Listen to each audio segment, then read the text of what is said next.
Hello, everyone. Welcome to Cloud Wars Live, where we explore today's digital revolution by speaking with thought leaders who are helping to change how the world lives, works, plays, learns, and dreams. Our guest today is the one and only Chris Lochhead, who's a regular guest of ours, part of our Digital All-Star team.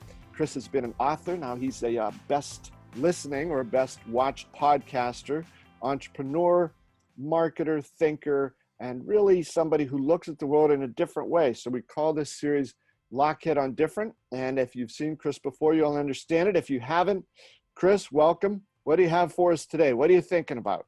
Dr. Evans, it's great to be here for my my annual examination. Monthly Examination. Yeah. I mean, yes, well, God knows I need to be examined once a month by somebody. So far, we're finding the outcomes of the exams have been good. It looks like you've had a particularly busy month here thinking about things. And Chris, got stuff from Mary Meeker's internet reports and thoughts on podcasting, polling, lots of interesting stuff. So how did some of these things pop into mind, and what do you make of them? Well, as you know, Mary Meeker, the queen of the internet, has been producing this wonderful, deeply researched internet report since really the mid-90s. So back when fire was invented. And so she just came out with her most recent one, and I've started to dig into it. But a couple things right off the top that sort of struck me as an aha, something to reflect on, which is half the world, Bob, is now on the internet. 3.8 billion people are now on the internet superhighway. And I don't know about you, but and we can break down the countries she's got here, which I think is also the regions, which is interesting. But on one hand, it blew me away. Wow, half the world. I mean, I can remember my first CompuServe account and Netscape going public, and so it's one of the cool things about being on the planet for a while is you get to see a cool range of shit, right? And so it's fascinating that half the world's now on the internet. Geez, what do we have to do to get the other half of the world on the internet? Yeah. And Chris, of that other half that isn't, how many would you estimate are do that by choice versus not having the opportunity? That's hard to know, but I would guess, is just a guess, of course, I would guess a large majority of them are not on the internet, not because of choice, because of lack of opportunity. Yeah. I think for the most part, and look, there's a lot of negative things and, some of it justified, and there's a lot of shitting on Silicon Valley and Facebook and whatever, and Big Brother. There's a lot of negative things you could say about technology, and I'm happy to have those conversations, and I think those criticisms are very important.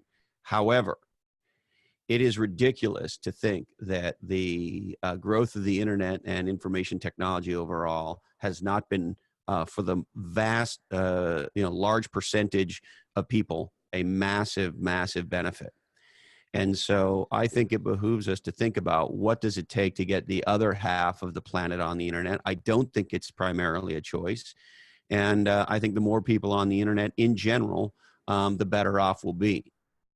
Chris, very small and personal point on this. I know it's been interesting over the last few months as I've watched, a relatively new site that I have, cloudwars.co, where I have articles and podcast episodes up there primarily.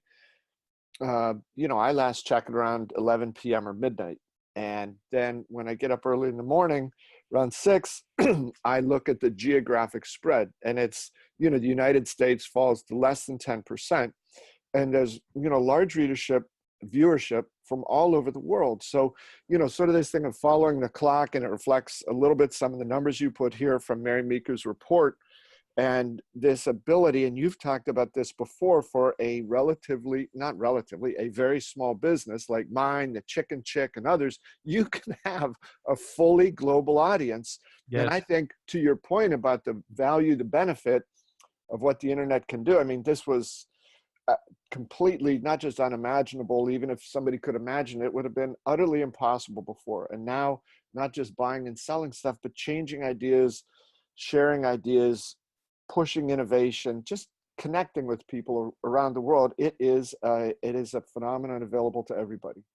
Absolutely, Bob. And there's a niche NATO going on, right? Because of the reach of the internet, you can be somebody designing a micro niche, like our friend the Chicken Chick, and have scale. And so we have these micro niches at scale. And those of us who are playing in the internet space, to your point, we never know who we're going to touch.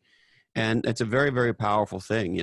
I, like you, get email and tweets and LinkedIn's and whatever from people all around the world. And so that's a very exciting thing. And I think what it means for, small businesses, what you could think of as small entrepreneurs, what the technology has done, primarily the cloud and everything that's come since the cloud, is allowed these micro niche businesses to scale. And I think it's a very powerful idea. I think it's a very exciting idea. I think it creates massive opportunities. And I think it's very cool that half the world's on the internet. And I think it behooves the rest of us to say, what else do we need to do? How can we welcome the other half of the world to the conversation? Yeah. Yeah. And Chris, one point too that you had noted about from Mary's report here, the percent of commerce or total sales coming from outside traditional retail over on the e-commerce side. What do you make of that? Yeah, so she points out that e-commerce is now 15% of retail, and it's only up 1% since last year. But the interesting thing to me about that is, holy shit, Batgirl, Amazon is flirting with $1 trillion market cap. They are, of course, the massive category queen, category king in e-commerce in many, many, many categories, as you well know. And yet, look, grade 10 math was the hardest 12 years of my life, but am I reading this right? 85% of shit in America is not bought online. To the point on micro niches being able to achieve scale. Think about all of the niche commerce opportunities around the world if such a small percentage of retail is just online. And Chris, one of the things that ties in with that you've talked about before is with young people, right, coming in, and they won't look at this and say, wow, that's weird. They'll look and say, no, this is how the world is. This is how the world operates. I can connect with people on all 7 continents. Absolutely. And actually, that brings me to another thing I wanted to share with you. The folks at Adobe have this site called CMO.com, and I think they've done a very good job of sort of thought leadership and building their own content.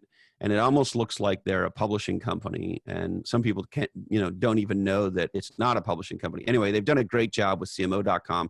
And to your point, they recently put out something on the, quote, 15 mind-blowing stats about Generation Z that tie to what you just said. And we don't have to go through all 15, but there's some interesting points here. First of all, Generation Z, as defined by Pew Research, is anyone born from 97 onward. Okay. And there's 61 million of these folks in the US alone. 61 million people born since 97. So think about that. Do you know what year Van Halen's 1984 came out? You tell me. 1984 is when it came out. And see, I learn new stuff all the time from all the time. I know, amazing knowledge, incredible. And I just look at it, and go, how's anybody born after that record came out? I don't understand. But I digress. There's 61 million of them. And here's the mind blower. According to the U.S. Census, again, this is all from CMO.com, they will be 30% of the workforce by 2030. And if you look at some of this data, it's fascinating, this survey data. 80% say they aspire to work with cutting edge technology. 80%. 91% of them said technology would influence their job choice. So if you look at the importance of technology, the internet hitting half the world, and this massive new generation, I think a very exciting generation, as fun as it is to poo-poo on millennials and now Generation Z, I actually am very excited about them. But to think that we're at a place, when you and I started our careers, most people weren't working in information technology. They maybe thought it was cool or interesting, but now 80% of young people want to work with cutting edge technology, and 91% say it's going to influence their job choice. Well, Chris, let's look at the other side of that. One of the stats that you shared, 55% of them use their smartphones 5 or more hours a day. Now, we are integrated with the machines, Bob. We're now one with the machines. Yeah. Yeah, and 26% of those Gen Zs use their phones 10 or more hours a day. I don't want to offer too many details about this. I know Groucho Marx had a joke.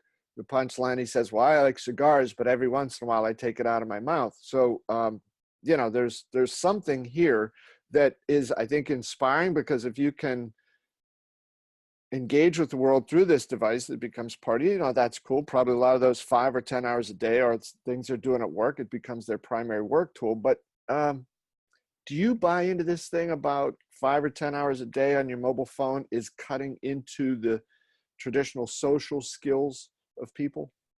Sorry, I didn't hear you. I was updating my Instagram. What was that? No, look, I think on one hand, here's what I've learned, right? A lot of things in life are a fascinating, I think, worthy of discussion and thinking dichotomy. Mhm. So on one hand, I don't know about you, maybe this sounds corny, but I find myself with all this technology a lot of the time going, this is awesome. I just bought this new Rode Caster Pro. It's a podcasting carbidingulator panel thing here. And it's massively improved, my podcasting. And we have these phones and these computers. And, I look at my computer sometimes and I go, like, my whole life is on this thing, right? Like I watch my favorite TV shit. I consume my favorite books and articles. And I, like you, am a small sized solopreneur with lots of help media company. And I just go like, this phone's everything. It's my friend. It's my Star Trek communicator. It's my business. And so there's a big part of me that looks at all this and goes, isn't this amazing? Because this technology is allowing the creative people of the world to do things that we never thought were possible. So I get very excited, and the child in me with big wide eyes looks at how cool and awesome and so forth all that is. On the other hand, there's the dichotomies part of this, which is, roughly the beginning of the year, I deleted all social media with the exception of Instagram off my phone because I felt like it was too distracting for me.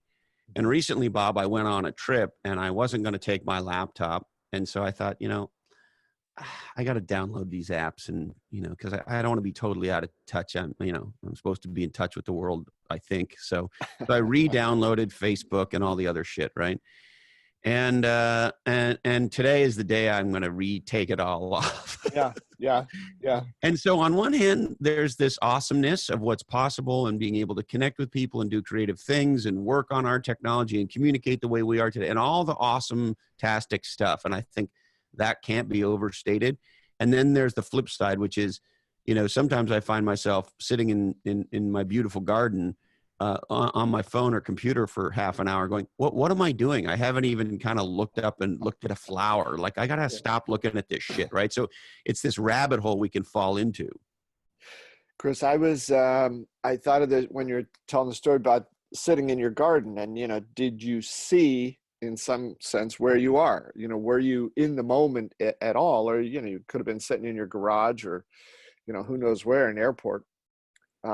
What is that in Singapore, that hotel with the 3 different towers going up and connected by the Yeah. thing on the top? I was having lunch up there in my final days at Oracle with a great guy there from Oracle, and there were so many people up there. It's an unbelievable place. You're up 600 feet in the air. You got these views. It's remarkable. There's an infinity pool off to one side, and there were so many people running around, and they had their selfie sticks, which I know you're a huge fan of, which we've discussed, the selfie sticks. And he said, I wonder if the people who come up here doing this stuff, do they ever see what's here in real life, or do they just see it, what they see through their phone? And so again, I don't lose sleep over this. I don't worry about it. I think there are times in my life that my parents probably worried, geez, does he have to sleep with the basketball? Could he put it down for a little bit here or there? And, it might be one of those things, but there is something, I believe a little bit, Chris, that flip side of what you talked about, the magic, the wonder, the things that are so good about it. But maybe it's one of those things, anything take it to an excess can be too much, or maybe it's just a fact that I'm going to be 63 in a couple months, and I just don't see the world the way these Gen Z folks do. Well, that part is for sure. Neither do I. But yeah, I think life is a fascinating inquiry into a lot of things that are dichotomies. You know, on one hand, the technology is incredible, and I think it's done way more good than bad. But the flip side is we fall into this hole. The Gen Zers are spending a massive amount of time. We have integrated ourselves with the machine, and we're massively being surveilled. So Yeah, that's the negative part. yeah. Well, dichotomies. You had some thoughts about the podcasting boom of which you've become a significant part. What's the yin yang with that? So here's the exciting part. So the folks at Andreessen Horowitz, the venture capital firm in Silicon Valley, recently put out what I thought was a absolutely spectacular report on podcasting. And they consolidated some research from Edison and others, and they added some of their own stuff, and they packaged it really, really wisely. I thought it was a very compelling piece of work. Anyway, the headline for me in this is 25% of Americans now listen to podcasts. And interestingly enough, 65% started in the last 3 years. Wow. People who consume podcasts weekly consume on average 7 podcast episodes and spend 6 hours and 37 minutes with podcasts. And so I find this very exciting.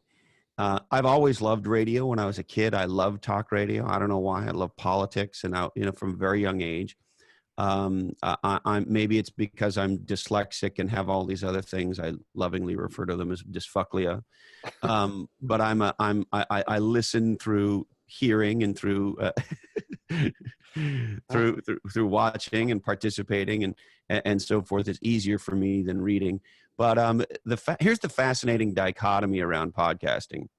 We live in a world where we're told that everybody has a 2-second attention span, and you hear all this bullshit about, goldfish have longer attention spans than humans. And, God knows if any of that's true, but, what were you saying? Yeah, exactly. Excuse me. I'm sorry. I was on my Instagram. But here's the dichotomy around podcasting. If you believe that the smartphone has been at least a contributor to the supposed dwindling of our attention spans, and if you go to lunch or dinner with people, there's a lot of people who won't put their phones down, and so it's people are distracted, and you could argue therefore that the smartphone has helped destroy people sitting down, looking at each other in the eye and having a real conversation. You could make that argument. And the growth in podcasting, and in particular in dialogue podcasts like Cloud Wars, is massive. And so I find it fascinating that the technology that many people say is destroying our attention spans is actually bringing back long form conversation. And I just think that's fascinating and fantastic. Yeah. And again, you've become, one of the top podcasters in the world. You understand this stuff. You've started to put out some promotional pieces I've seen, Chris, too, about that it's not, it can be taken down a very dangerous path, right? If you go the wrong way, it's like anything done right, it can be a beautiful exchange. And that one of the numbers you mentioned, right, is so it's an hour a day that people are spending with podcasts. So like you said, these long form pieces. So that's led you to some thinking. You said a little bit about everything from corporate podcasting to some variants of podcasting that you find to be a little bit troubling. Yeah. So let's touch on those. If I put my CMO hat back on and I think about podcasting, I'm stunned at how many companies don't get it. And here's what I mean by don't get it. I don't think you can be a company today without a podcast. And more importantly, without a point of view, thought leadership content strategy. We talked about CMO.com. The primary sponsor of my podcast is NetSuite. It's for growth-oriented entrepreneurs. And regardless of how you want to think about it, I think today, we just did an episode of our podcast with Sangram Bajri, and he's the sort of co-founder of Terminus, a marketing automation company. And he built a thought leadership profile for himself and the company 18 to 24 months before they were even in market with a product, and drive leads for their sales force. And kind of, he created a conference, he created an amazing podcast called Flip Your Funnel. And he did all these things to sort of center himself and the company around a set of topics, ideas, and problems that he knew he was building products for, so that they would have a community. And his mantra was, if you don't have a community, then you're a commodity. And he used thought leadership, podcasting, writing, conferences, what you and I would call the media business. And so the aha is, I think you have to be a media thought leader if you're a company, and I think you have to be building a community and thought leadership around a set of topics. So that's on the external side. Here's the other one. And so most companies aren't doing that. I don't think they've figured that out. I think it's an exciting new area for companies. On the internal side, how many companies do you know, Bob, that have an internal comms podcast? If I was the CEO of any kind of company today, whether it was a small startup or a Fortune 500 company, as a CEO, I would have a weekly podcast, even if it was only 5 or 10 minutes. Hey, folks, this is what I've been working on. This, just like you would with a blog, just like you'd have a water cooler conversation. If I was the CMO of a company today, I would do the same thing. And I would have a bunch of internal comms podcasts. I would have one for the product team that is sort of shares with our organization what we're working on and when new releases are coming out and things. So think about all the stuff you used to have on an intranet. I would have podcasts. And if I was a company of any size, I might have a dozen podcasts around certain topics that are internally focused for employees to consume, so that they can continue to educate themselves, so that they can be up to date on company strategies and approaches and policies and things along those lines, things that you used to do with internal blogging. And I'm stunned that there's not more corporate podcasting. And now a quick break to hear from our sponsor. SAP Experience Management is helping businesses connect to their customers and then connect customers back to those businesses. Just listening to your customers is not enough. Businesses need to respond, react, and relate to them as individuals. Each one of them has his or her own likes, dislikes, and preferences. By combining experience data with operational data, SAP can help your business turn customer insights into actions that make their experiences better. SAP Experience Management helps you turn customers into fanatics and products into obsessions. Learn more at sap.com/xm, the best on SAP. Now back to the show. Chris, it's fun as you were talking about that, tried to propose this idea, whatever it was, 10, 12 years ago. I was working with a sister company over in London, and the guy was in charge of communications there. I was recommending this for the CEO, and he came back the next day and he said, well, I've talked to some people about this and I think it could be a good idea, but what if somebody would make a recording of the podcast and edit it in a way that did not come out in a flattering dimension for the CEO? And I said, oh, okay, there's, what if the Martians come and, take over the building, and we're in trouble too. So, well, and, what if your aunt had male genitalia, she'd be your uncle? Like, there's all kinds of what ifs you could talk about. I mean, I think that's ridiculous. I think we live at a time where my headset as a former CMO is there's no such thing as an internal communication. Right? We see it all the time. There's some kind of big news in a company and they put it out there, and in 5 seconds, somebody emails that to a reporter or whatever. You just do forward to Gmail and nobody knows what you did, right? And so we live in a world, I think, of radical transparency. We live in a world where there's no such thing really as an internal communication. So I think you have to be wise about what you put out if you're going to do internal podcasting, and realize some of the stuff's going to get out. But, who gives a shit? I think it's time we communicate. It's time we collaborate. It's time we share. And, we'd talk about some of the Jim Harder numbers from Gallup if you want. But the bottom line is, when you look at the research, employees are disengaged. Managers are disengaged at work. And so I think we as corporate leaders have to do more things to create a legendary work environment. And I think part of it is communication. I think part of it is corporate podcasting, both internal podcasts and external podcasts. Chris, I want to get to that, some of the research you had talked about, but first just touch on this, if we could flip from a modern emerging communications medium to one that's been around for, a few thousand years, books. You had come across a few that you were kind of excited about. Yeah, so I've read more books in the last 2 years, Bob, than I think in the last 200 years. Because, uh, I'm incredibly fortunate that we get a lot of these awesome authors on the podcast, and when they come on, of course, their PR people send me the pre-release copies of their books, and I only have people on that I'm interested in. So, Yeah. I'm always amazed as an author myself when I go on other podcasts and the host podcaster hasn't read my book. I'm like, well, why do you even have me here? At least give it a fucking skim. It's an easy read, right? Anyways, I don't have anybody on that I don't read the book, and maybe I don't read every word on every page, but I mean, I do try to consume the book. So long story longer, there's been a couple on lately that have really struck me, and I just mentioned one. There's a new book out called "It's the Manager" by Jim Harder, and he's a Dr. Jim Harder, PhD, and he's the chief scientist at the Gallup organization. And they did this fascinating thing, Bob, where they did the largest study of its kind. They interviewed about 37 million people to get a real powerful set of insights around what's going on in the modern workplace.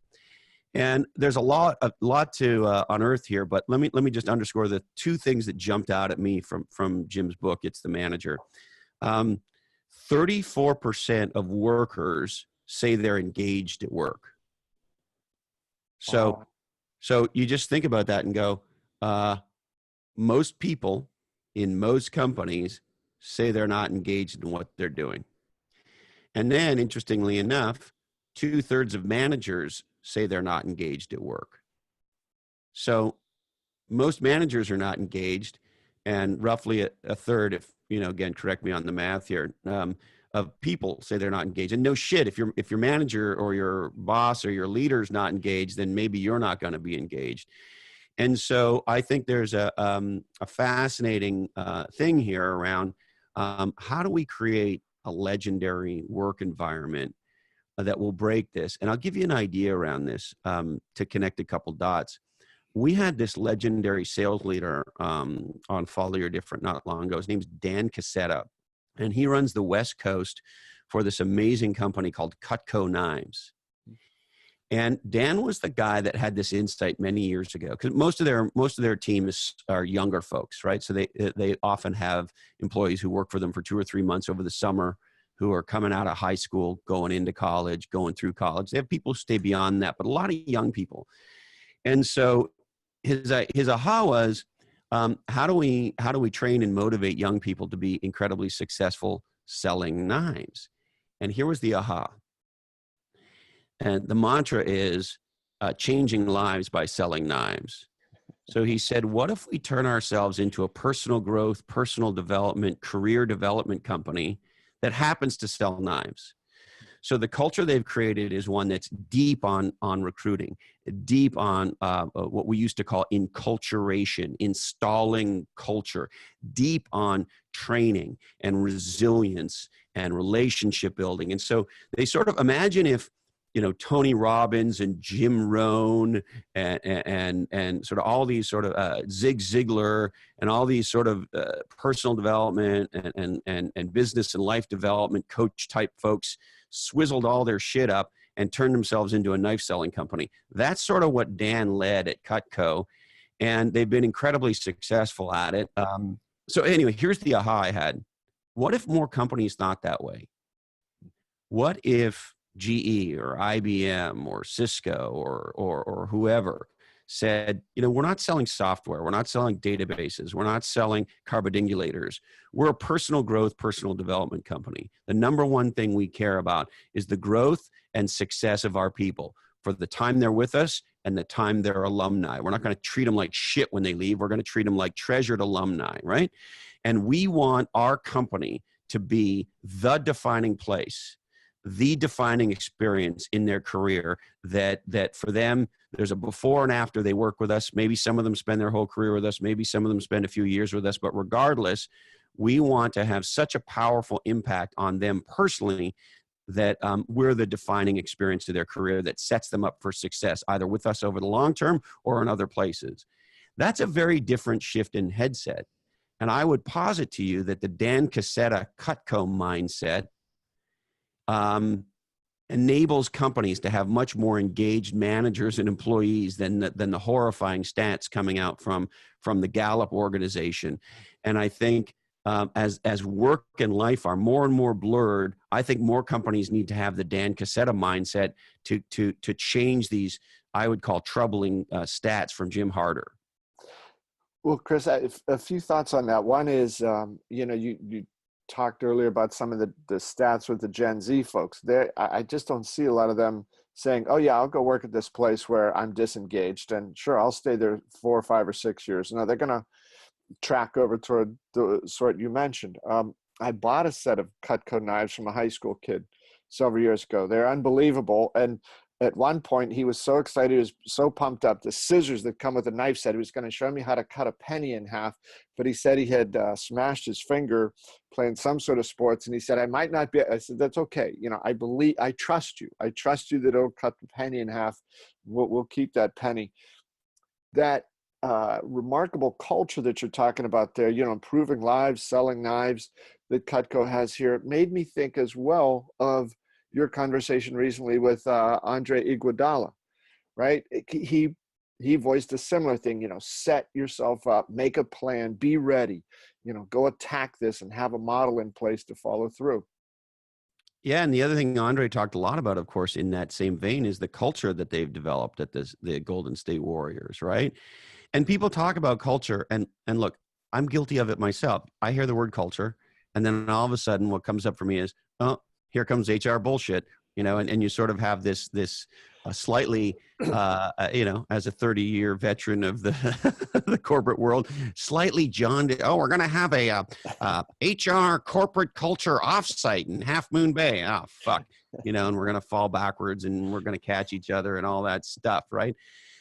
So if you sort of wash your brain out about whatever sort of silliness you've been associated with in the past and begin to think about the Dan Cassetta mindset, which is, hey, maybe our job here as a company is to help build legendary leaders and people, right? If you believe the mantra that leaders don't create followers, leaders create more leaders, then you say, well, look, maybe you're an employee with us for one summer, maybe you're an employee with us for the rest of your lives, but no matter what, we're going to put together a culture and an approach and some training here that is going to be material in powerfully and positively impacting your life.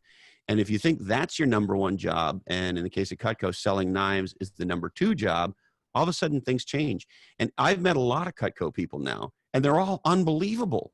It's like they're positive, they're driven, they're personable, they know how to build a relation. I mean, they have learned some, as Napoleon Dynamite said, they've learned some skills.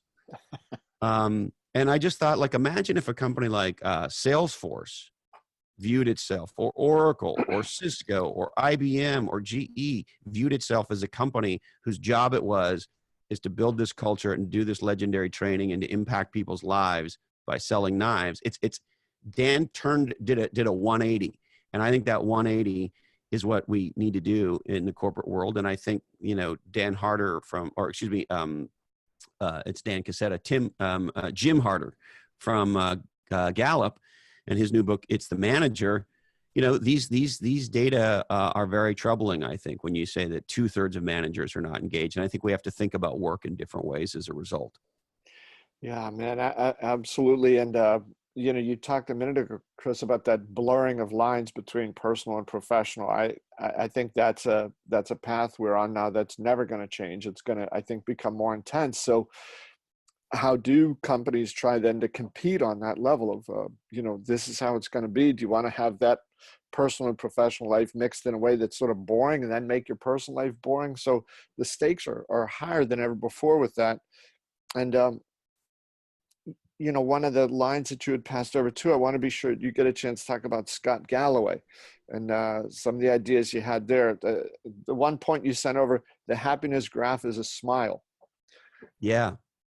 So I think this is fascinating. We just had Professor Galloway on the podcast, and look, I don't agree with everything he says, but I think he's a very fascinating guy, very smart guy, and a guy worthy of paying attention to. And he's an NYU Stern prof, and he does a lot in the area of marketing and technology, and in the world you and I live in. And I believe, if I'm not mistaken, this is his second book. It's called The Algebra of Happiness. And it's a research-based look at happiness, which I find fascinating. I'm very drawn to sort of data-oriented books around how you design a legendary life. Anyway, one of the big findings that he looks at in the book is, he says the happiness graph is a smile. So if you think about happiness over time, it looks like a smile. And I'm paraphrasing him, of course, but here's what he says. You know, in the Western world, so forget rest of world for a sec. In the Western world, what the data tells us is that, you know, from 0 to 20, for most people, pretty happy. You know, you're playing football, or maybe today you're playing video games, and, you know, you're going to high school, and you're chasing girls and drinking beer, and, you know, doing all the stuff that you do from 0 to 20. And so happiness is pretty high on the chart. And then he says around 25 or so is he calls it shit gets real time, right? And then happiness starts to drop off as we go to work, and, you know, we build our careers, and we meet spouses, and we, you know, many of us decide, of course, to collaborate on the manufacture of other human beings, and the combination of being in relationships and creating human beings, and driving our career forward, essentially from 20 to 45, 50-ish. You got to carry a lot of water. You got to get a lot of shit done.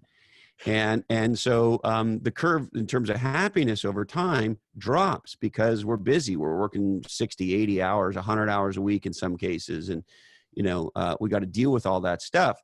And then if we achieve any level of success, and we have a reasonably decent career and a reasonably decent, you know, marriage and relationships, and maybe we're reasonably okay at making people, you know, we sort of get through that sort of 25 to 45 period where we're really hunkered down on life, and we begin to come out the other side, and we begin to have a little bit of perspective, and maybe we've made a little bit of money, and maybe we're feeling more comfortable in our own skin. We know who we are better, you know, et cetera, et cetera.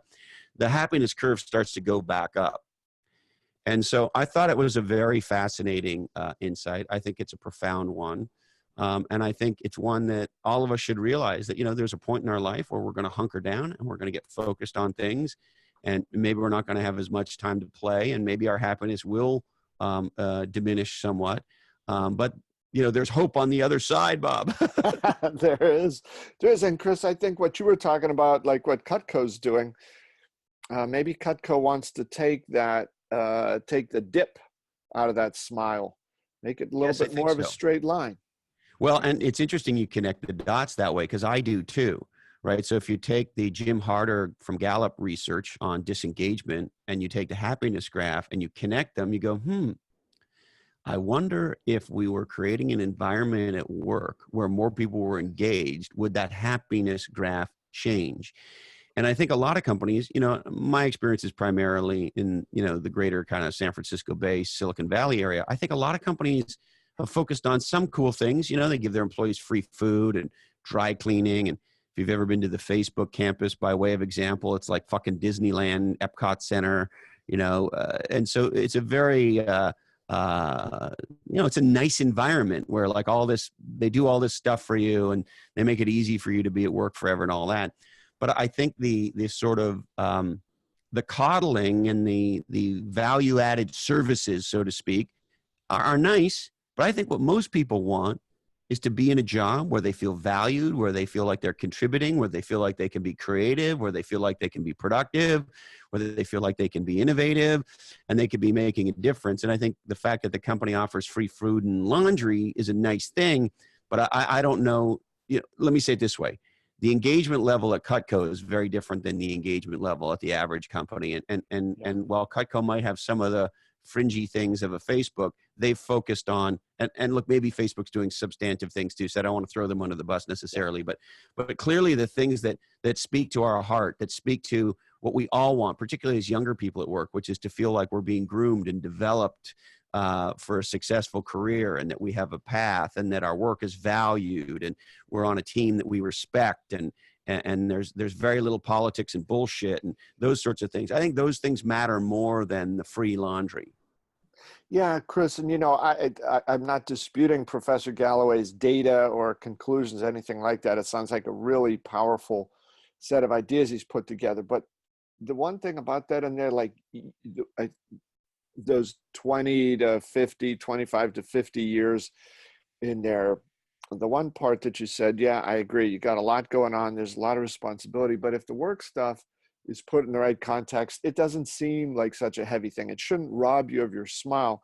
But the other point about it, like having a family, having kids, I've been very, very lucky in a lot of different ways. There's never been anything that remotely approaches the joy and happiness of having children that I've experienced, for all the other good stuff. So maybe that ties in a little bit with, if you feel like you go to work and you come back, it's not like one bit of drudgery to another. I'm not sure, but maybe that reflects, if the work side of that gets picked up, I think that other stuff will blossom as well. So you're onto a lot of good things there, Chris, and it's a powerful range of ideas today. But it sounds like, I have to say too, tell us just for sure, so that everybody knows, how can they follow your different? And I want to say, I don't think I've ever seen you as happy and as engaged and into what you're doing, and just as your curiosity is growing. I don't mean to say you're curious or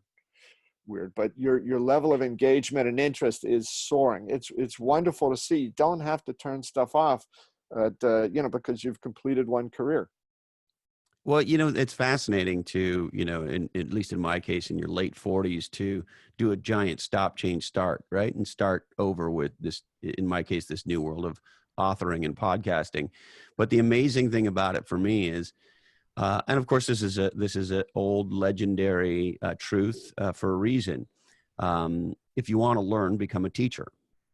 And there's no such thing as a legendary teacher who isn't a legendary student. And so the thing that's happened for me, particularly since I started writing, because that required doing a bunch of research and engaging in content in a deep way. And then that got multiplied even further in the 2 years that I've been podcasting. Like I said, in the last 2 years, we've had an unbelievable run of legendary authors on our podcast, and I read the books. And so I've read 30 or 40 books in the last couple years, and some of them are from pretty smart folks like Jim Harter, like Scott Galloway. We had Ken Blanchard on, one of the 25 best-selling authors of all time, 1 Minute Manager. And, we recently had Safi Bakal on, who's written this amazing new book called Loon Shots. I think we might have touched on that as well. But anyway, so here's the thing. I think thinking about thinking is the most powerful thinking you can do. And when you engage in other people's thinking, and that sparks thinking for you, and then you start to connect dots that maybe you hadn't connected. In some cases, maybe some others hadn't connected, because you're engaging in ideas and thinking and research and perspectives of smart people. I think that opens you up. And so, look, I know it's a corny line, but leaders are readers. I've always been that way. And the good news, for me is, and I think it's contributed to my happiness, is I now have the time to have these incredible conversations with these incredible thinkers and incredible authors and connect new dots. And it's very stimulating. It's very vitalizing, if that's a word, for your brain. Look, and this is something I think we have to change about our education system. Learning's fun.